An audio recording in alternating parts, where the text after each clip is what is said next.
Today is the big day. We finally made it to Tucson, Arizona. We've been overheating for, well, a couple of months now, and we finally crawled our way here to, well, a truck repair shop. And we're gonna find out if they can actually fix the Huckleberry. Now, there's a lot of good news, bad news kind of things going on. Let's go inside first, find out what they can do, if they can do it, and then, well, we'll take the story from there.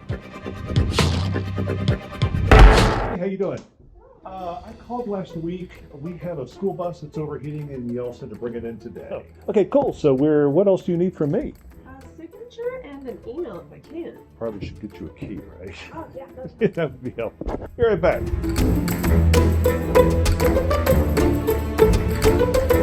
Okay, so they gave us a quote. They gave us an estimate. They told us what's wrong with it, which made sense. The number on this seat doesn't make sense. I gotta call my son-in-law, the bus mechanic, because we gotta discuss this. This is... Hey man, so what they said, they took a look at it. The radiator's only $700. It's the labor. They're the only truck mechanic anywhere in southern Arizona. So, I mean, I know it's a lot of money, but at the same time, it's a lot of stress. I even lubed some things that weren't nipples. So the bus fiasco continues, or I should say the bus repair continues. Well, they're doing a lot of stuff to the bus and waiting on parts and whatnot. We couldn't stand being in the lounge one more day, so we went to the zoo.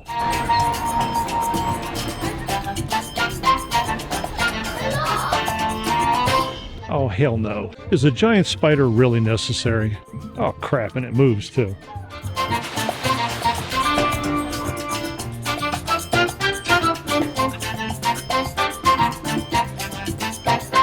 That's just poor zoo design. What you doing? Come on in. The clearance is fine. Okay, this is actually a video about the bus and not the zoo, so let me kind of explain to you what's going on. We've had a few serious problems. The overheating we've discussed in length before, but it's gotten really serious as we go over the mountains and get up into the elevation. Well, we also got a problem with a wonky oil pressure gauge. I don't know if we got oil pressure or not. It goes from 0 to 100 and like waves its hands at us like it's saying hello. The airbags in the back are leaking, so our suspension every night goes down, and well, there's a lot going on. There's a lot of stuff that we need looked at and fixed, and hopefully they can get it all done, and hopefully we can afford the trip, because it's going to be expensive. They haven't even finished looking at it yet. Hi there. End of day. Excuse me. Let me try this again. Hi there. End of day 2 update. We just talked to the service people, and well, we got some interesting news. One of those things that we talked about earlier, can't do it anymore. They want basically $2,000 to replace the airbags in the underside of this bus. Well, they're still working good enough, so not going to spend that much money. We're spending enough already. But the update is to kind of tell you where we're actually living, because that was going to be a real problem. Okay, this is going to be interesting because you are actually on a giant tripod right now. This is W.W. Williams in Tucson, Arizona. This is their parking lot. This is where we're living. They have kindly allowed us to, let me set you up here. They have kindly allowed us to put the bus in their parking lot. They have hookups available. So we have electricity. We have electricity, and we have a safe place to stay. Now, if we were going to do the hotel motel thing for the few days, and by the way, it's looking like a few more days, that was going to cost us, well, many hundreds of dollars. So we are saving a little bit by staying in here in their parking lot. But the end of day 2 means they found more stuff, more money. We've turned down some of the money, and we're probably going to have to find a hotel between days 3 and 4 because they're going to need to take apart the bus. We're thinking about going somewhere kind of fun. We'll let you know later because I have no idea at the moment what's happening. That's the end of day 2. So, welcome to day 3. I'm in Mexico, and yeah, I know it's very confusing. Just give me a few minutes to do what we got to do, and I'm going to explain everything. You're a big boy. Nothing like being electrocuted. Okay, let me explain why we are in Mexico. The bus, all the parts did come in, and they're going to be putting it in today, so we had to go somewhere. We decided to come down here to Nogales, Mexico. Why? Cheap medical care. Now, I'm going to go on a little rant and a rage here in a second, but basically we came down here to get some dental work done, and what you just saw a second ago. More of it later.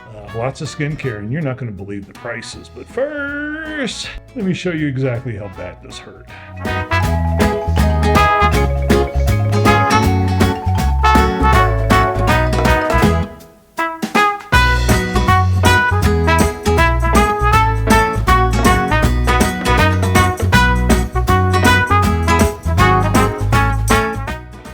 have an opinion, and I am not afraid to use it. And here it is. The American healthcare system sucks. The reason we are in Nogales is because we wanted to be able to have some affordable health care.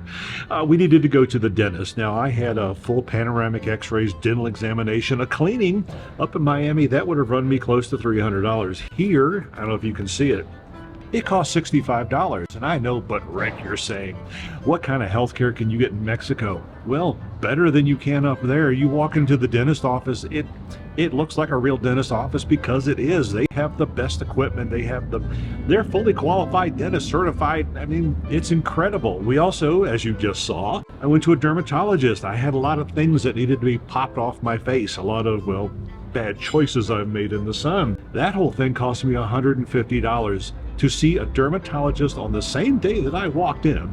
$150. Okay, and I promise I'm going to wrap this rant up here in a little bit because after all, this whole video is about our bus, which, crossing fingers, will be fixed tomorrow. Healthcare in the United States is very expensive. Why? Well, everyone knows it's because our leaders have gotten in bed with for-profit healthcare and we suffer. Take pharmacies down here, for instance. You know, there is a medication that I'm on. When it first started, $50 a pill.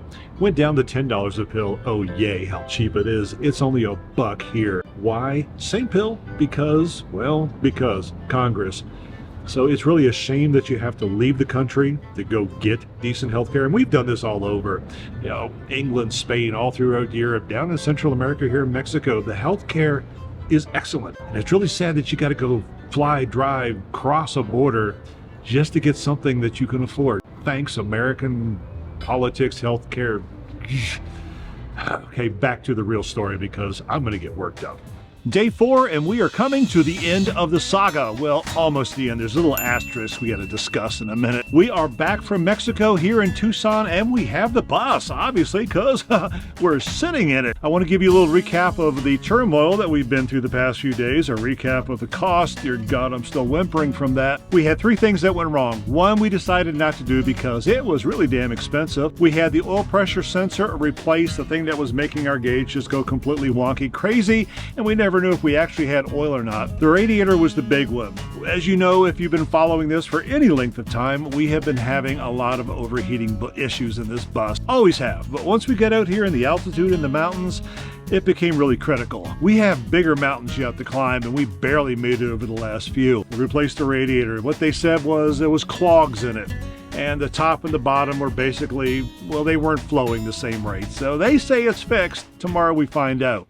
You want to know how much it costs? So I need to put this into a little bit of perspective before I read you the number. Bear in mind that when we bought this bus, we paid $7,000 for it. $7,000 for a running, functional, completely working bus. Now, before we said no to replacing the airbags in the back, the price they wanted was basically the same. To repair 3 things, they wanted the same price as we paid for the entire bus. Well, we said no to the $2,000 airbag things. We can limp along with them for a while, but to replace a sensor and to replace a radiator cost, you ready for this?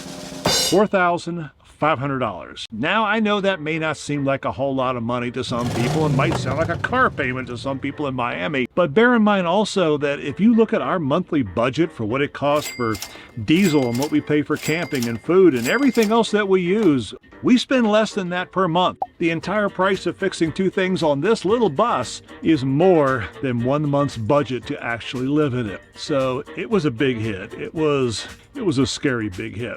And here's the asterisk, my friends. We don't even know if it works. I'm taking their word for it. I'm being a big trustful guy that when we start this bus up tomorrow and head off, and by the way, we're heading into the desert because, of course, why wouldn't you take an untested bus somewhere except in the middle of the desert? I don't know if it works. I really hope it did. For $4,500, I'm assuming when they said they tested it, it means it tested it. If you don't see a video from me in a few days, it means it didn't work and we perished in the desert. In the meantime, that's what we got going on. By the time you see me next, all these weird things will fall off my face because the dermatologist said they would, and I don't know what else to bore you with. Thanks for watching.